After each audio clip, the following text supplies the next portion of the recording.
Okay. We ready? Okay, very good. We'll begin the Planning Committee meeting of Akron City Council. I would like to respectfully request a roll call. Ms. Viviano? Fusco? Aye. Kamer? Aye. Connor? Aye. Boyes? Aye. Hannah? Aye. All committee members are present. Why, thank you.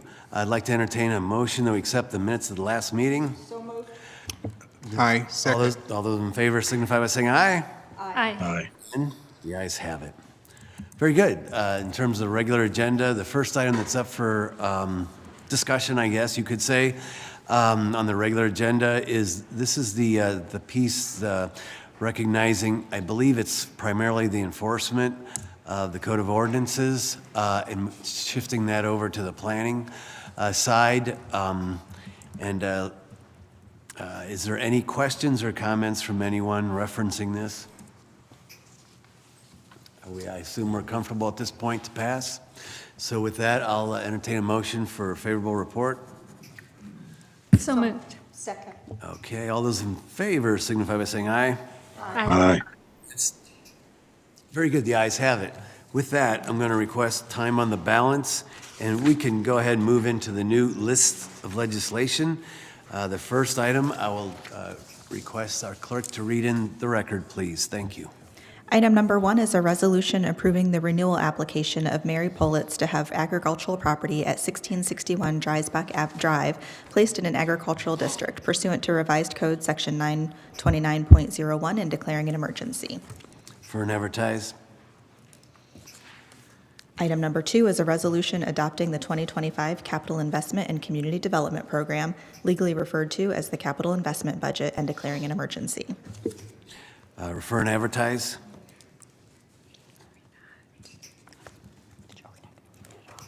Number 3. Item number 3 is an ordinance approving the Glendale Avenue redevelopment plan, making necessary findings in connection therewith, and declaring an emergency. Refer and advertise. Item number 4 is an ordinance authorizing a conditional use to establish a Type A daycare home at 1075 Lane Street and declaring an emergency. Refer and advertise.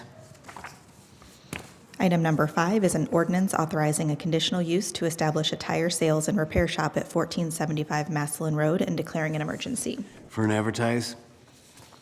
Item number 6 is an ordinance authorizing a conditional use to establish a Type A daycare home at 934 Reed Avenue and declaring an emergency. Refer and advertise. Item number 7 is an ordinance authorizing the Director of Public Service or his designee to enter into a contract or contracts after publicly advertising for bids for the demolition of the Kenmore Annex and declaring an emergency. Mr. Luddle's here for this, I assume. Thank you, Mr. Chairman, members of the committee. Yes, the Kenmore Annex is at 350 Paris Avenue over by Summit Lake. Some of you old enough, Mr. Fusco, remember St. Mary's Field. And those two buildings over there, there's a building trades building and also the auto mechanics building. With this project, we will demo those two buildings. We will remove all parking lots, all sidewalks, any hard surface. The contractor will be responsible for grading, re-topsoil and reseeding this project and preparing it for another agreement we have with AMHA.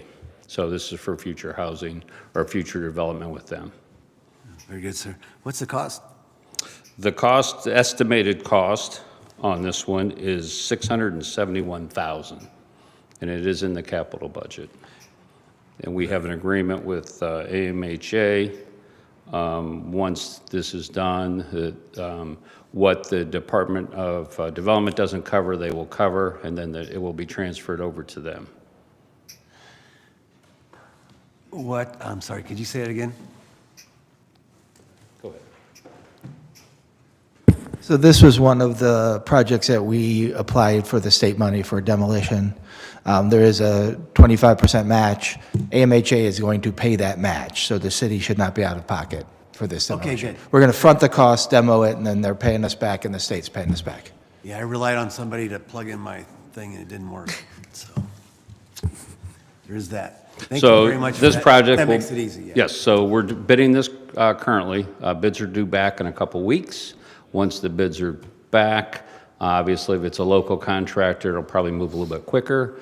If it's somebody that hasn't worked with us before, the contract will probably take about a month. So we're hoping this project will be under demo late February or early March. Okay. Very good. Thank you. You're welcome. Questions or comments from anyone?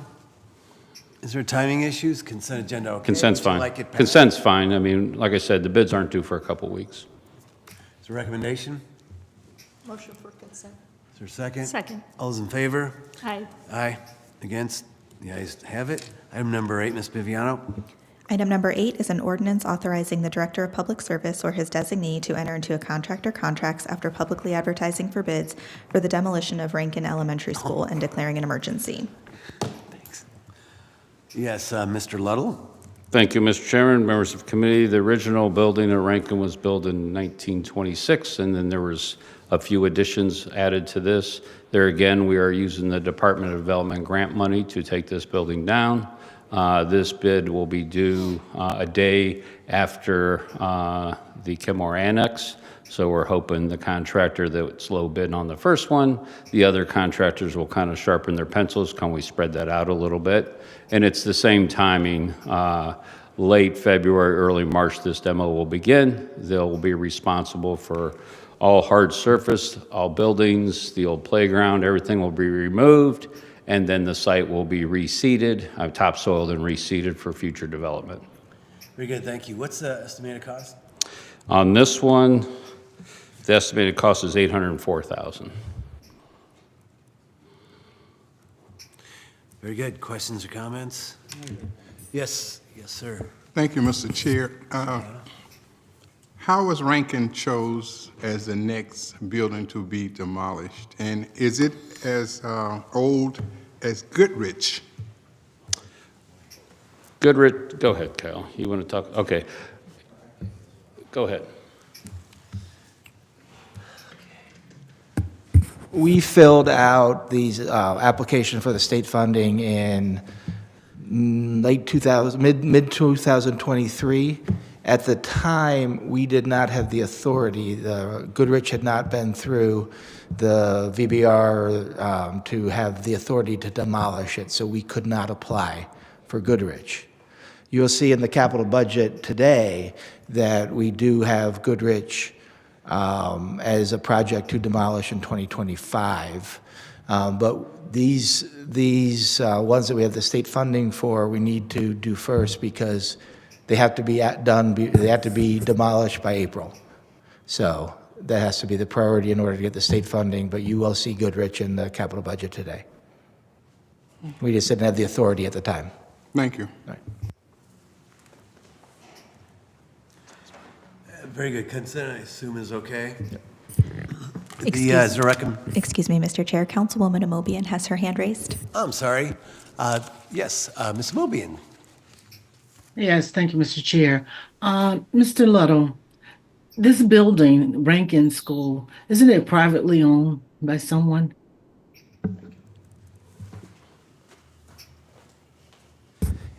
It is indeed. So, And it has been ordered demolished by our vacant building group, similar to the Housing Appeals Board. When we demolish homes, they're privately owned as well. okay. So what happens? These individuals would be charged, or how does that work? We will attempt to collect our match as an assessment on the property. And what is the match? 25%, 25% of, was it 800? So a couple hundred thousand. 200,000. Okay, thank you. Thank you. Just as something maybe for future reference that would be interesting, I think, for some of us, in that, what's the total of the demo costs to the city and everyone else in terms of the school piece? Apparently, many years ago, we didn't calculate that in terms of what's left over. And I know we were hamstrung by state law in terms of how those are handled, unfortunately, because I think we could have, I know Akron and the schools probably would have been able to do a better job if we had not been hamstrung by the state. But I think it would be interesting to find out. Yeah, we could pull that together for you, sir. Obviously, some of these are different than others, like when we had the fire and the collapse, that had to be a special demo. But we can pull together what we've done so far, but Moving forward after these that were sold, we have done a little better job with the schools, like the one in Firestone Park, the junior high. It was demoed by the schools and then cleaned that site, so. Yeah, it just would be interesting to see, because like I said, it's hindsight now, it really doesn't matter at the end of the day, but maybe if we would collect that and look at it, maybe it could help us in future endeavors and partnerships with our partners. Yes, sir. I'd just like to add that we've Kyle. had some conversations, several conversations with Councilwoman Davis. This school building sits in her ward, thinking about future reuse. And the planning department is of the opinion that we can think about this as an attractive site for future development and position it. So that's how we're thinking about this particular site. Very good, thank you. I mean, one positive is Goodyear, middle school. We're not demoing that. Private funds are demoing that, and then they're going to redevelop that site. So that is a good story out Good. there for that neighborhood. Yeah. Very good, thank you. Any further questions or comments? With I that, think Councilwoman consent? Mobley. Oh, I'm so sorry. Sorry about that. Linda Mobian. Yeah, thank you. I guess my question I really have is that we've had a couple of these that have been purchased.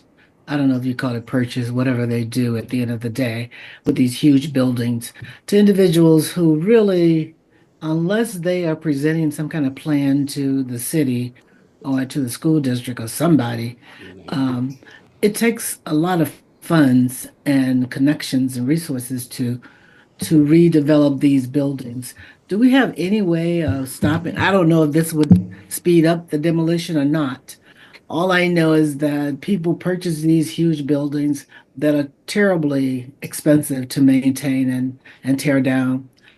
Do we have any way of stopping these sales or arrangements? I am not familiar with how these three, and there's three that is Mr.